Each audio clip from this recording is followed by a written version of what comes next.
Welcome back to Half the Battle. I'm your host, as always, Daniel Levy, and today we're going to talk about UFC Vegas 94. Virna Jandiroba versus Amanda Lemos, two top 10 strawweights trying to go out there and for Virna, try to get that first UFC title shot, and for Amanda Lemos to get right back in the mix.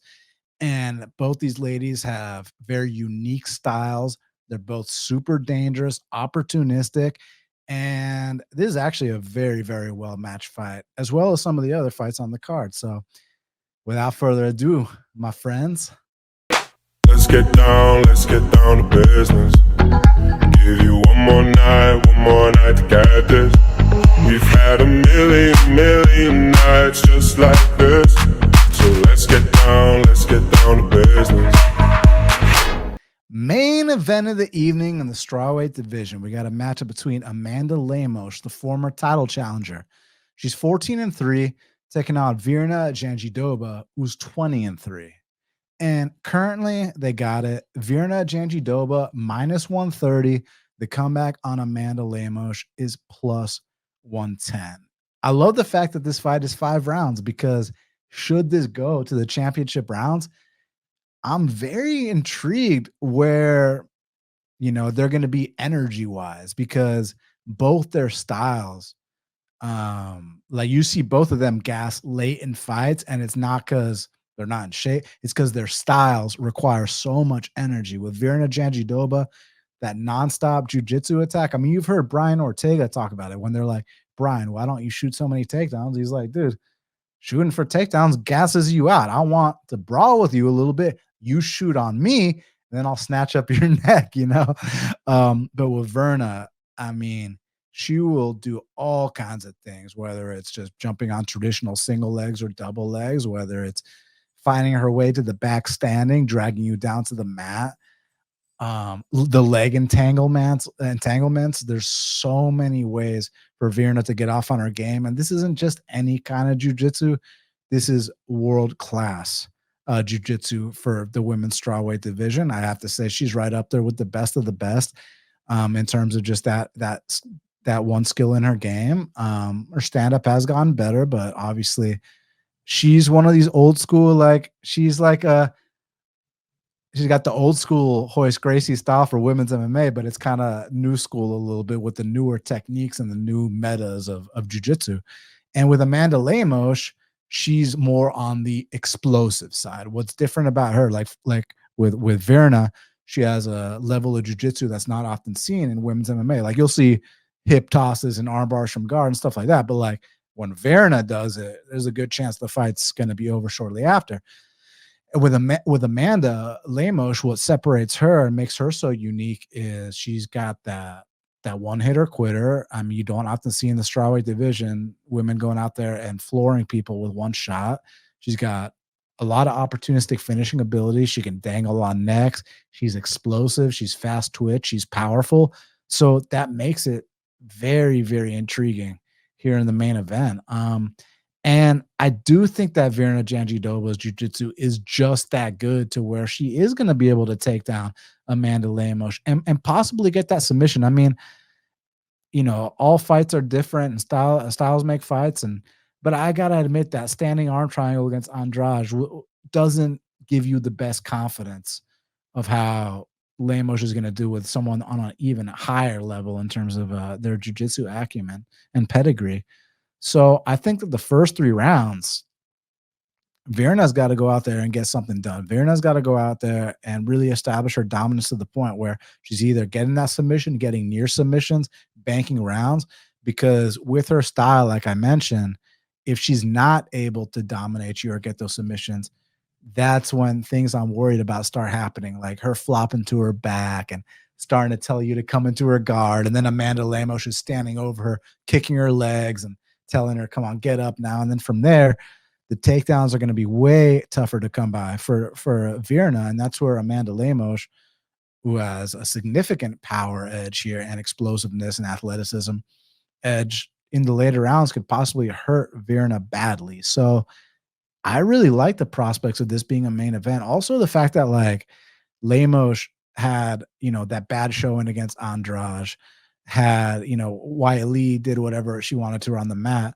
And then she comes back that next fight against Durden, and she survived some really bad spots and made it, went out there and won the fight. So that was a big step in the right direction. But I also think that Durden, one thing that has been criticized about her in the past is that her wrestling ability, her ability to get the fight to the mat isn't as good as, once she's actually on the mat, then she's great. It's just getting there is the problem. Whereas getting to the mat is not an issue for Virna. She's got beautiful entries and they're very unorthodox too. So I definitely think the early going's going to Virna here. And I think Virna has a good chance to get this sub or bank the first 3 rounds or at least 3 of the rounds. But you gotta worry about a scenario where Virna doesn't get her out of there. Virna's completely gassed, and from there, the last place you want to be with Amanda Lemos is gassed, and she's standing right in front of you, landing. She's kind of got like a Davison Figueredo type style for women's MMA, a sniper, and she could get a late finish here. So, and what's interesting is I was worried about Virna Jandiroba's age. I thought she's getting up there. Y'all know Amanda Lemos is actually older. Interesting. So, yeah, this one I could see going either way, but I'm going to lean with Virna Jandiroba because I do think she's going to have that early upside, in terms of getting those takedowns, in terms of those near submission attempts, possibly getting a submission attempt and wearing out Lemos. But the issue is if she cannot have that dominance and then she starts to slow down, Lemos is live for a knockout at some point. So, yeah, I'm going to go with Virna Jandiroba to get it done on the mat. Now, co-main event of the evening in the middleweight division, we got a matchup between Brad Tavares. He's 20-9, taking on the Iron Turtle, Jun Park, who's 17-6. And currently they got it. Jun Park minus 160. The comeback on Brad Tavares is plus 135. So yeah, this is an interesting fight because listen, man, Brad Tavares has been in the UFC since 2010. To make it to the UFC in last year, 14 years.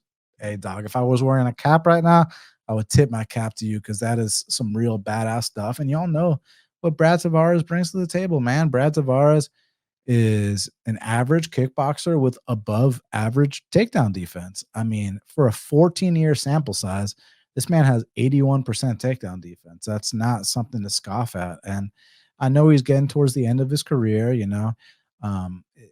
his chin isn't quite, what it once was. Not that it was ever the best by any means, but I just see I really felt like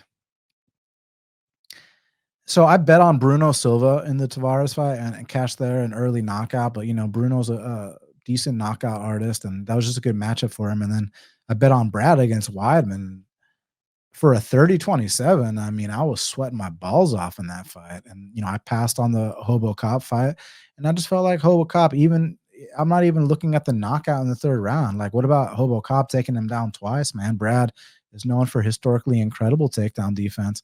And with Jun Park, they're both well-rounded, but I think Jun Park is more well-rounded in his approach. What I mean by that is that while Brad Tavares can kickbox, big-time leg kicks, can stuff takedowns, can balance on one leg like no one's business, like some other Hawaiian greats, BJ Penn, shout out BJ Penn. But I think that Jun Park can kickbox with Brad Tavares. And I also think that Jun Park can be the one initiating the takedowns here. Now, will he be able to get them? That's the big question because we know Brad can stuff a take. If there's one thing about Brad, he can stuff a takedown. But I just see this being, one of these 3-round fights where Jun Park just outworks Brad Tavares at this point in his career. And just pretty simple as that is how I view it here, man. I think that at this point in their respective careers, I think Jun Park, a little fresher, a little less mileage, is going to push a higher pace, more output, and just mix it up a little bit more. So all respect to Brad. I mean, I've been watching Brad for 14 years, but I think it's the Iron Turtles' time right now. I think he's catching Brad at a great time, and I think he's going to come out here and win this decision, if not possibly get a knockout. But officially, I'm gonna go with my boy Iron Turtle. He doesn't have a UFC knockout yet, so this could be his first one. But either way, I just think he outworks Brad. So I'm gonna go Iron Turtle on that one. Now, Next up in featured bout in the featherweight division, we got Steve Garcia. He's 15-5, taking on Seung Choi, who's 11-6. Currently, they got it. Steve Garcia minus 145. The comeback on Seung Choi is plus 125. This is one of those fights that I could see being kind of like a 50-50 pick 'em, like in terms of like before the fact. After the fact, who knows? Because both these guys are very potent with the amount of knockdowns that they land, that either guy could knock the other one down or knock him out and make it look like it's not a 50-50 fight. I mean, when we just talk about the knockouts landed from both these guys, Steve Garcia, let's see, landed a knockdown his last fight against Costa, landed a knockdown his fight prior to that against Shai Lan, landed 3 knockdowns against Chase Hooper, landed a knockdown against Des Torres in his Contender Series fight. So I'm just saying, like, this man, not only has he landed 5 knockdowns in his last 3 UFC fights, but he's known for I mean, this dude, they call him the mean machine. For a 45-pounder, 6 feet tall with a 75-inch reach, you like to see stuff like that. But on the other side of things, he also can be got at too. Got floored twice against Maheshate. Shai Lan even dropped him early on in that fight. So this man can be floored too. But the interesting thing is, you can say the same thing about his opponent. That's why I love this matchmaking, because you look at a guy like Seung Choi, and he's landed what, 4 knockdowns in his last 5 fights. But on the other side of things, he's been dropped 5 times in his last 3 fights. So this is going to be an awesome fight if they fight how you expect them to, which is these two drawing a line in the sand, standing and banging until one man falls, and who's going to hit the deck. Yeah, it's just tough, because on paper, I think it should be like minus 110 a piece. If I'm the book, I'm charging you chalk on both sides. But the thing is, the way it's going to play out, I don't think it's going to play out minus 110 a piece. For it to play out minus 110 a piece, that means it's this back and forth war that could go either way. I just think going into it, it should be minus 110 a piece. But the winner is going to, if they win how I think they're going to win, which is probably by knockout, they're going to look like a hindsight bigger favorite here. So it's, who do you think is going to get the knockout? I don't know. Let's flip the coin. We got okay, who should get heads? Who should get tails? Who's got the bigger head between the two? Steve Garcia, probably. All right, Garcia gets head. Pause. Garcia gets heads, and Choi gets tails. Let's see what's up. Aha.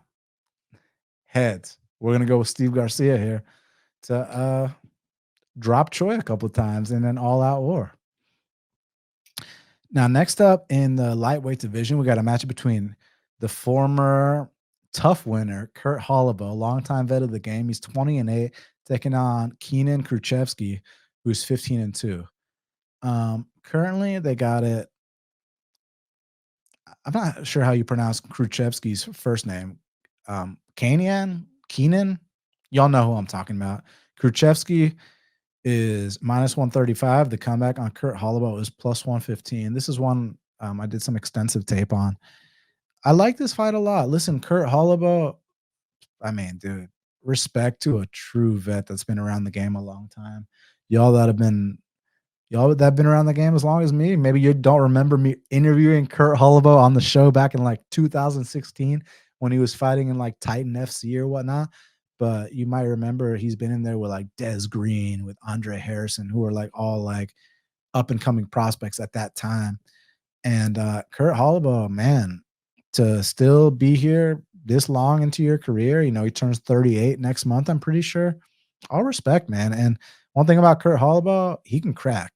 Kurt Holobaugh's got some big power in those punches. And also, he's a black belt in jiu-jitsu, and he's very textbook with his jiu-jitsu. Now, the issue with Holobaugh is that since he is getting up there in age, I think that he's kind of slowed down a couple notches compared to where he used to. Don't get me wrong. The power is still there. The power is the last thing to go. The power will always be there. But I just think that he's eating a lot more shots than he used to. He's a bit slower. And the takedown defense is the biggest issue I've had lately. His takedown defense isn't always, not that it's always been the best, but it's actually declined massively. these last two fights. The Austin Hubbard fight, that first round, I mean, he was getting taken out so easily. And credit to, I mean, that second round, that armbar to triangle, I was like, okay, Kurt, okay, Kurt. But granted, he was in there with harmless Hubbard, you know. And then the next fight against Trey Ogden, and we'll get to Ogden soon here on this card. Like, that was ugly, man. Like, it was like no resistance to the takedown attempts and no attempt to get back up. And when you're dealing with a guy who's about to turn 38, and again, power's the last thing to go. So of course he's got a puncher's chance in this fight because his opponent Kruchewsky has been face planted more than once, not just in that UFC debut against Elvis Brenner, but a few years back, and there was the same thing, face plant. So yeah, Kurt Holobaugh has a chance to face plant him, but if he does not do that, I think that, let me just double check what I'm about to say, make sure this is true. Yeah, okay, I am right about that. Kruchewsky is the much longer guy here. He's 6 feet tall with a 73-inch reach at lightweight, which you don't often see. I think he fights at a higher pace. My only issue with Kaynan Kruchewsky is that sometimes he's a little stiff, and sometimes he gets a little carried away. He's super aggressive. He goes for it, and as a result, he can leave openings for counters. But besides that, man, I think he's the more well-rounded guy here. Like, yeah, they're both black belts, but you'll see Kruchewsky actually, you know, offensively attempt to get the fight to the mat like he did on his Contender Series fight. Beautiful entry there. And I think he can bang with Holobaugh, but that gives Holobaugh a chance to potentially be the third man to knock out Kruchewsky. But I really do think that if Kruchewsky is not badly compromised standing, that he can have his own success on the feet. But where I think he's got the big edge is that Kurt Holobaugh is slowed down to the point where there's no resistance when people are trying to take him down, and even worse, his efforts to get back up from bottom just aren't there. So I just see Kruchewsky being the younger, hungrier, fresher, stronger, just a little more youthful vigor and will to win. And for that reason, I'm gonna go Kruchewsky here to get his first UFC win and set back the very respectable Kurt Holobaugh. Because I mean, where's Kurt Holobaugh at, man? I mean, the guy's got 5 kids, which respect my boy staying busy, but like, I don't know the guy personally, and I do respect him, of course, but I think he's at that point where, hey, man, you got to the UFC, you won the Ultimate Fighter, you got to finally get that first win in there, and now it's time to go coach the kids. Now it's time to, you know, it's time to be a mentor for the up and coming fighters. Whereas Kruchewsky's flat out in his prime, 33 years old. Like, it's time for him to at least get a few UFC wins. So I just think Kruchewsky is catching Kurt Holobaugh at the right time, and I think he's going to win this fight. Now, here we go, baby. Next up in the flyweight division, we got a matchup between Cody Durden. He's 16-5-1, taking on Bruno Bulldog Silva, who's 13-5-2. Currently, they got it.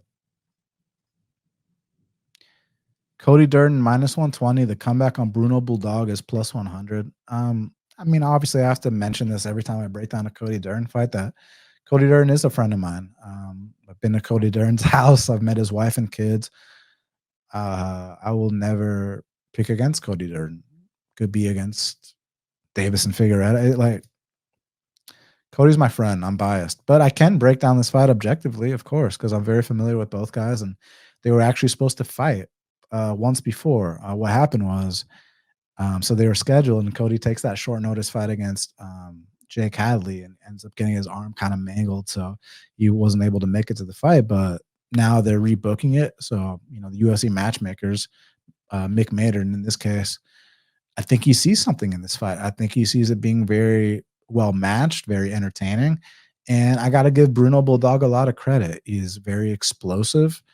He's very dynamic. He's fast twitch. He's got power in his hands. He's got big calf kicks and opportunistic submission ability. So there's a lot to like about Bruno Bulldog, and I've always been a fan of his, man. I mean, I remember when he went to a draw with Casey Kenny back in the day. So yeah, Bruno Bulldog's got my respect. He had a great fight with Tagir as well. The thing is, I think that and let me stop the bullshit I've been hearing. I see people posting Bruno plays talking about how, oh, this guy is training with Pantoja. Guys, let's go ahead and let's go ahead and like be very clear about that. Cody's been training with Pantoja for like half a decade. People were saying that Cody does his camps at ATT Atlanta with the Lima brothers. Like he might start and end his camps there, like taper down or whatever. But Cody moves away from his family for 6 weeks at a time, goes to ATT Florida, Coconut Creek, and he lives in the dorms there. That's how dedicated this man is. And the thing about Cody, people just know him for his wrestling, which you should. He's a state champ wrestler. He can grind his ass off. He can scramble. You know that. But like, I feel like people sleep on Cody's stand up, man. Like, what gives you the impression that Cody can't stand? Y'all saw that Charles Johnson fight? Like Charles Johnson, you saw what Charles Johnson's been on lately, just knocked out Josh Van. Go pull up that fight Cody had with him. People act like, oh, Cody humped his legs. Dog, pull that fight up. Cody was out there rocking Johnson on the feet. Yeah, did he out grapple him too? Sure. What's wrong with that? It's perfectly acceptable to dominate someone in all areas of the game, right? But Cody was having success standing. So just don't be surprised if Cody can come out here and stand with him fine. What I'm worried about is the opportunistic finishing ability of Bruno. I think that Bruno, he's not going to have the output or the work rate of Durden, but he can add that one big moment that changes the tide of the fight. And that's what you got to be worried about. But besides that, I think Cody outworks this guy and everywhere too. Like on the feet, I think he's going to outvolume him. And when he decides to mix in his takedowns, as long as, he doesn't get caught in some guillotine or something like that, because people act like Cody has bad submission defense. That's not the case at all. Cody's a brown belt in jiu-jitsu. Cody's a state champ wrestler. Submission defense does not suck. What the issue is that Cody has a balls to the wall style, and with that style, you're going to leave openings. I mean, look at that choke that Tagir got him in, bro. Like, that wasn't about submission defense. That shit was so locked in that it was like, if you don't tap, your fucking eyes are going to pop out your head. And let's not forget that Cody escaped some real submission attempts early in that fight, and the Jake Hadley fight with the armbar. So to act like Cody's just gonna insta tap, like you better get that shit in if he's gonna insta tap to anything. But I think Cody's gonna come out here with his hands high, ready to check calf kicks and outwork this guy. So I think he's gonna push the pace on him, and as long as he doesn't get caught along the way, I see Cody Durden outworking Bruno Bulldog and getting back in the mix and making it 5 wins in his last 6 fights. Now, next up in the featherweight division, we got a matchup between Duho Choi, he's 14-4, taking on Bill Algeo, who's 18-8. Currently, they got it. Bill Algeo -160. The comeback on Duho Choi is +140. So, I mean, my thing with Duho is Duho was never the same after the incredible fight with Cub Swanson back in 2016. Guys, that was 8 years ago.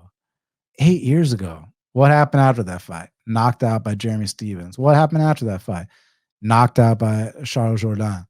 Comes back like fucking 4 years later. Goes to a draw with Kyle Nelson. And he actually would have won that fight if he hadn't, done some illegal shit. But even then, it's just not the same guy. Like, there was a certain aura and confidence that Korean Superboy brought to the table.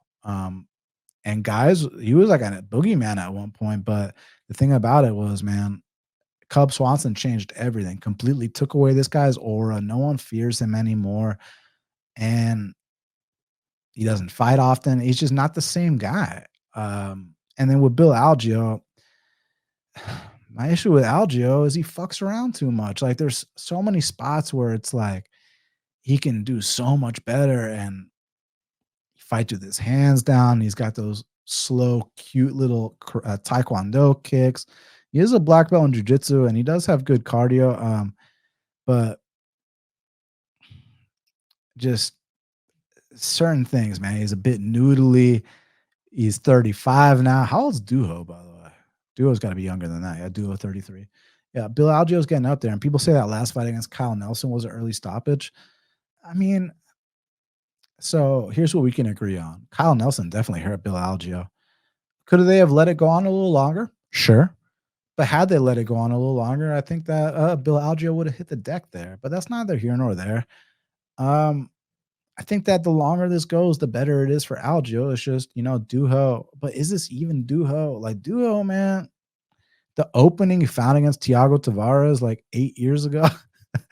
I'm just saying, man, Duho has not looked the same since Cub Swanson.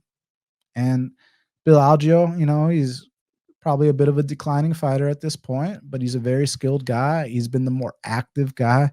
And I think that he can outwork Duho, but you got to be worried about the power of Duho. But again, it's not, Duho doesn't have the same confidence he once had. And yeah, until I see any resemblance of the real Superboy, which we haven't seen in nearly a decade, I'm going to go Bill Algeo here. Now, next up in the featherweight division, we got a matchup between Yong Lee, who's 11-1, taking on Hyder Amil, who's 9-0. Currently, they got it. Young Lee minus 205. The comeback on Hyder Amil is plus 175. This one's interesting because I'm not that high on Young Lee. I think that Young Lee, I'm not saying that it's not going to pan out. I'm just saying I need to see more because, like, when you're just starting these guys on his, road to UFC thing and, and these guys have no business. And then you go to like a split decision with a guy with leopard print hair. Like and I got to give him credit. He did really well in his debut against Blake Builder, but Blake Builder is more of like an athlete than a fighter. I mean that respectfully, but where are Blake Builder's skills at? His physique's great. Where are his skills at? And then here with Hyder Amil is one of these guys that, like, he gets off to a slow start, but if you show any kind of weakness against Hyder Amil, if you start to slow down on a guy like Hyder Amil, he will tee off on you. And yes, I think there's a chance that Young Lee can pick him apart and stay safe and win the decision. But when you look at the stats of these Young Lee fights, like, it's not like he's fighting at a high pace, guys. His last 2 decision fights where he won by decision, right? He landed less than 50 strikes in 3 rounds against Blake Builder, and he landed 25 strikes in 3 rounds against Yi Jia. Hyder Amil's coming out here. He landed more than that in a fight that didn't even go past the 2nd round in his UFC debut. I'm just saying there's a difference in the output, a difference in the tenacity. I would say that Young Lee is the flashier, maybe the more athletic and more likely to get, a quick highlight. But Amil is one of those guys. I've said his name like 3 different ways by now, but Hyder's one of those guys that, like, can drag you to the depths of the ocean, to the depths of hell, however you want to say it. And he can drown you. You better bring your floaties if you want to go 3 rounds with a guy like Hyder Amil. So, shit, I'm gonna go Hyder Amil here, man. Like, I am not sold on Young Lee yet. Show me more, man. Like, show me some more before I'm willing to jump on the train. Whereas Hyder, firstly, watch his fight with my boy Devontae Sewell, NFC champ. Like, they had an incredible war. I think it might have been in LFA. Such a great fight. So yeah, Hyder might take a lot of damage early, but I'm saying if Hyder can hang in there and show this guy, like, okay, I took your best shots, now it's my turn, I think Hyder can break this guy. So yeah, it's dependent on a lot of things. How, safe can Young Lee stay? How long, can he keep it at his slower pace? Because I'm telling you, 2nd, 3rd round, Hyder Amil comes out here and starts putting that pedal to the metal. And he's got that, like, Billy Q, that prime Billy Q quality about him where, I mean, he cooks these guys to the bone. And I would not be surprised one bit if he did that to Young Lee here. So it's either going to be something clean by Young Lee or something very dirty by Hyder Amil. And I'm going to go with Hyder Amil here for the upset. Now, next up in the bantamweight division, we got a matchup between Brian Kelleher. He's 24-15, taking on Cody Gibson, who's 19-10. Currently, they got it. Cody Gibson minus 185. The comeback on Brian Kelleher is plus 160. So when this fight first got announced, I was like, oh, easy spot for Cody Gibson, right? And look, the tape is not the be-all, end-all. Sometimes the tape will talk you off a winning spot. But when I watch the tape, I just cannot get behind this guy, Cody Gibson, at all. And then you hear his interviews, and you can kind of tell that he has accepted the fact that he's a journeyman, and this is the end of his run. But luckily for him, he's got someone in Kelleher who's also a journeyman on the end of his run. But like Cody Gibson's like 1-5 in the UFC, so for him to be like close to minus 200 here, like I get that Brian Kelleher has been finished in the first round 3 fights in a row, but like Umar and Mario didn't do any damage to him. They just took his back and choked him out real quick. Now, Cody Garbrandt did do some damage to him, but this is different. Like my thing with Cody Gibson is he's long, he's experienced, he's got a lot going for him, but there's certain visuals and optics in his fights that cost him. Go watch that Ray Borg fight. He was doing amazing the first 7 minutes against Ray Borg and fell off a cliff. Go watch that Brad Katona fight. First round has it in the bag. Second round, he's got like 4 minutes in the bag and then just gets wobbled, has the worst visuals ever, loses the round like that. Third round starts off doing great. Again, starts, backing into the fence, covering up, taking shots. It's like, dude,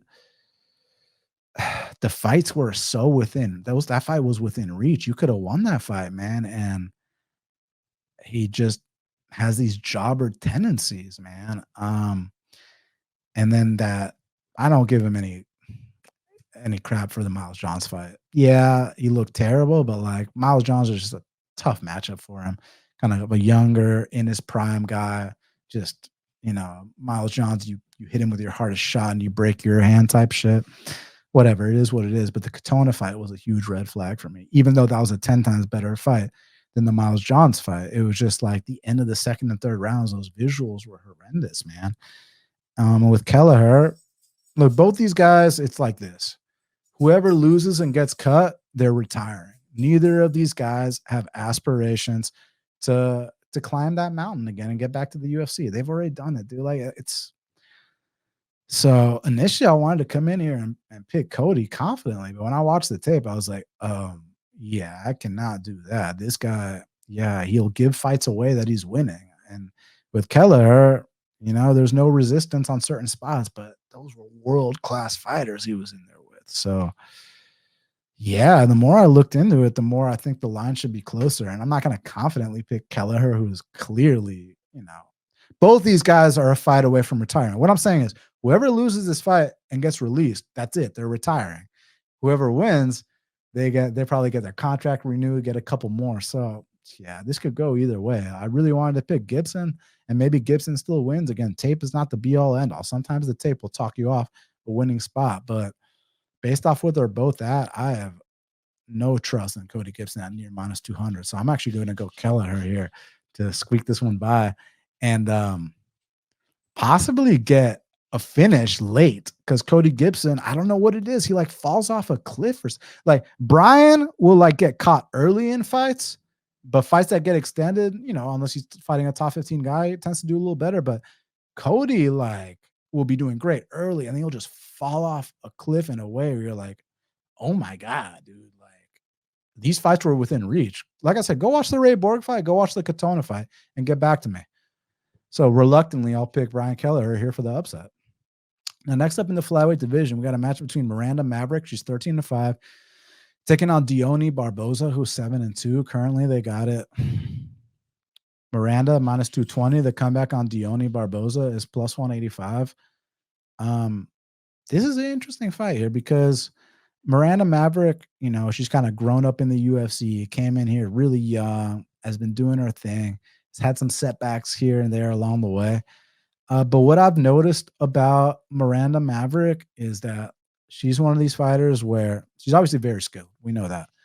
And she's physical, but like when she can be the bully, that's where she does her best work. But when people really stand up to her and kind of show her what's what and show her that, hey, you're not going to boss me around today, she can be bullied. She can be broken. She can fold. Like, you watch that Macy Barber fight, and all people are, want to talk about is how was this robbery. I bet on Miranda in that fight. And like what happened in the end of the second round and the end of the third round, it's like she gave those fights away to someone who wanted it more. Blanchfield just straight up put a clinic on her, 7 takedowns. Jasmine Jastovicius outdogged her. So what I'm trying to say here is that, like, when Maverick can be the bully, oh man, when Maverick's got a less matched opponent, look the fuck out. And Maverick is always overpriced in these fights too. People just don't know about Dione Barbosa, but let me tell you something. Dione Barbosa, serious black belt in jiu-jitsu, black belt in judo, and she moved to King's MMA so she could get that striking on point to match her serious jiu-jitsu. Comes into the UFC, already has a win over Karini Silva, who's currently a top 15 fighter doing her thing. And this was on Dione's regional scene.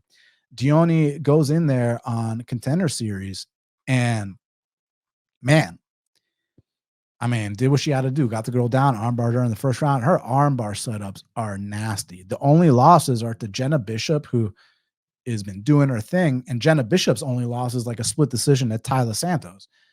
Jenna Bishop also beat Luana Santos, who was on the card last week, who choked out Agapova. And she lost to Josiane Nunes back in 2019 in the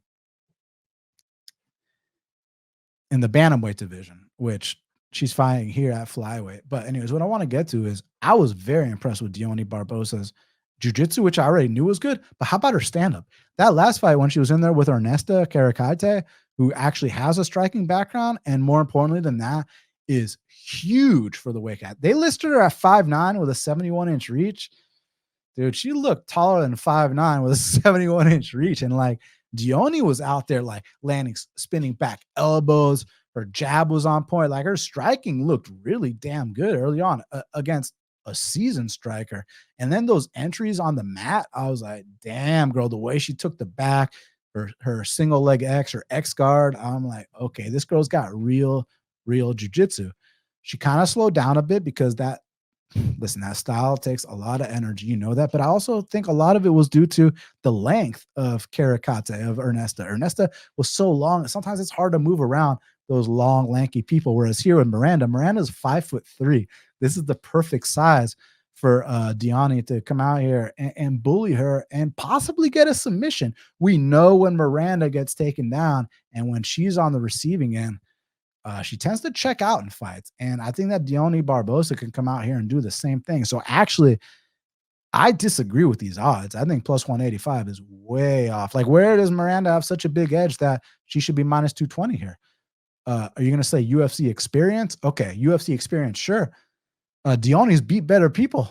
Karini Silva is better than Maverick and anyone that Maverick's beat. And again, not to wiki cap or anything, but let's get back down to the stylistics, man. Dione's not dealing with a 5'10" kickboxer. Dione's dealing with a 5'3" kind of bully mentality grappler who's not on the same level as her in grappling. So I think Dione Barbosa can actually spook her on the feet a bit with her ever improving stand-up. And then when she gets into the mat, I would not be surprised if she was the first one to submit Miranda Maverick in the UFC. But if not, win 2 of the rounds and get this decision. Like, I don't need it to be pretty. You're a plus 185 dog. Make it ugly. Win a controversial split for all I care. You're a plus 185 dog. I think these odds are off. I'm going Dione Barbosa here for the upset. Now, next up in the lightweight division, we got a matchup between Loik Radzhabov. He's 18-5, taking on Trey Ogden, who's 17-6. And currently, they got it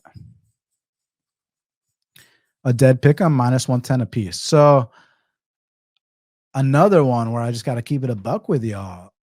I think Trey Ogden's recent success has been massively overblown. The modified, I'll give him credit there. He looked amazing with his jab and whatnot, but like, let's look at some of these wins. They're actually against decent opponents, but like when you actually examine what happened in those fights, man, like, all right, the Jordan 11 fight, listen, man, use your UFC debut. I know that's never going to be a good look. Some people thought you might have won that fight, but either way, we'll give you a pass. You beat Daniel Zellhuber, which, hey, great win on paper because that kid is going to go to the top 15. But how many times have we talked about this?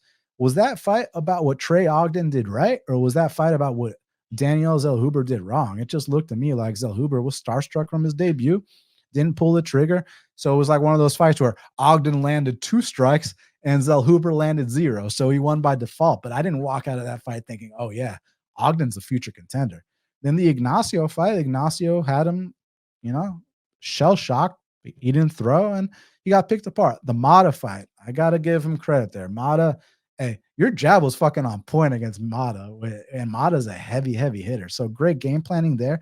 But the Kurt Holobaugh fight, dude, that was ugly on both guys, from both guys' point of view, man. That was bad. That Kurt Holobaugh fight, like, I hope to never watch that fight again because, like, dude, it looked like Ogden was like almost timid to strike with Holobaugh. Like, it's like he'd like make all these sounds to get you distracted, throw a jab, run away, completely avoid the fight.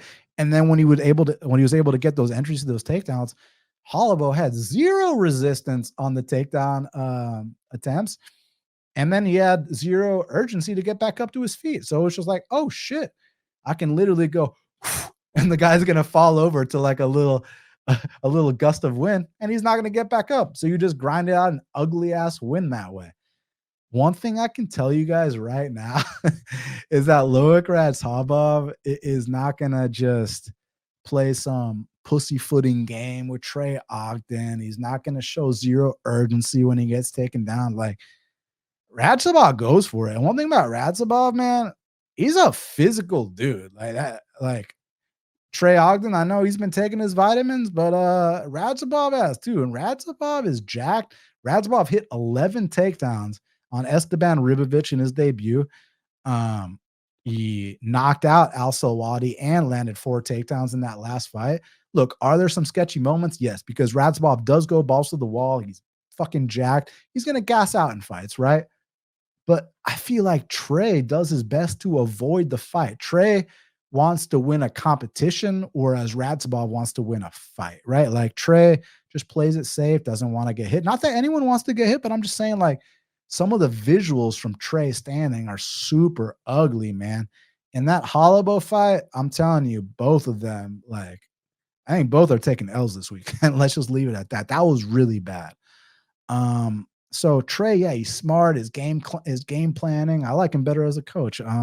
But his actual fighting, if he can keep getting away with this super risk adverse, safe fighting style that he's got, good for you, man. Rack up the paychecks. But I just don't think Radzhabov is going to allow him to play it safe with him. Radzhabov makes you get into a fight, and Trey Ogden doesn't like a real fight. So for that reason, I'm going to go Loik Radzhabov to beat Trey Ogden.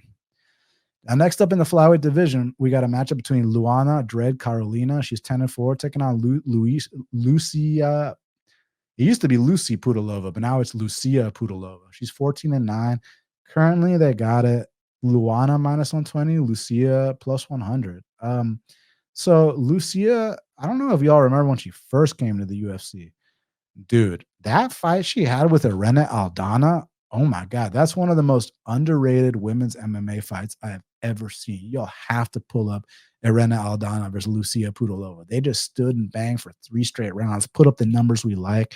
But after that fight, it seemed like Lucia was just never the same again. I mean, like when I say never the same, I mean she's getting finished by the shitty Shevchenko, right? Goes outside the UFC, pays her dues a bit, gets some wins, comes back. And like the thing about Lucia is, like, she used to be ultra aggressive standing. Now I guess she's trying to kind of round out her game a little bit, but like Lucia has a horrendous history with the judges. A horrendous history with the judges. I mean, her record when fights go to decision is 9-8. Okay.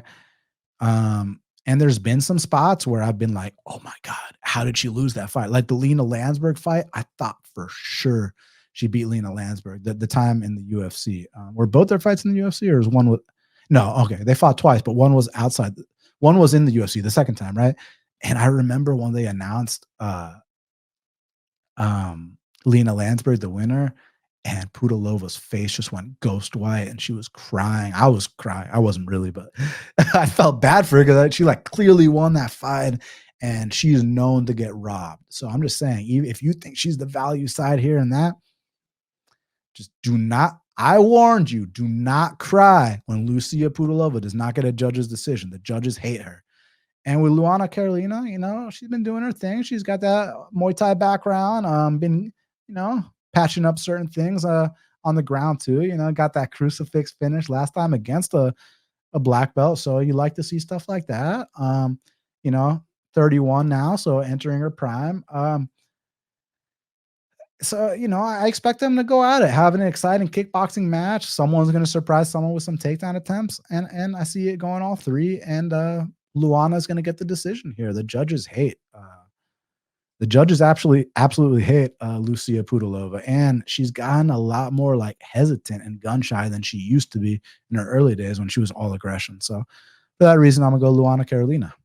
Now, last but not least, in the heavyweight division, we got a matchup between Mohammed Usman. He's 10-3, taking on Thomas Jefferson Peterson, who's 8-2. And currently, they got it. Mo Usman -130. The comeback on Thomas Jefferson Peterson is +110. I'm very familiar with both. Well, with Mo more because Mo fought former NFC heavyweight champion Brandon Sales. That's when I was first introduced to him. But I gotta say, since that point, he's come a long way, and I really do feel like, look. Is he kind of on the slower, stiffer side? Sure, but he's a big guy, and he's been making improvements fight by fight. I'm not fully convinced he lost that Mick Parkin fight, man. I thought it was super close. You could make an argument for 2 rounds for either guy. But I've been enjoying the improvements I've been seeing from him.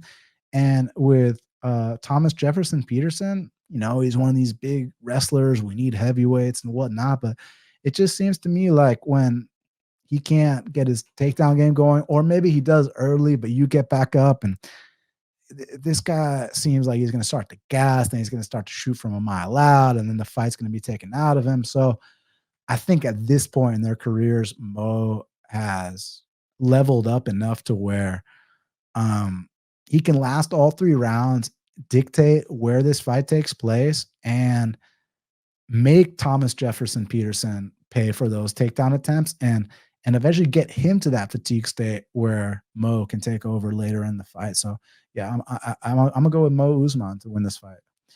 Now we got to talk about the fight to watch and the fighter to watch. So what is the fight to watch? Now, real quick, is there a fight between Chepe Mariscal and Damon Jackson going down on this card? Or because according to Tapology, they say that that Chepe Mariscal is not on this card, right? But I see what's going on. Okay, Damon Jackson and Chepe Mariscal got moved to August.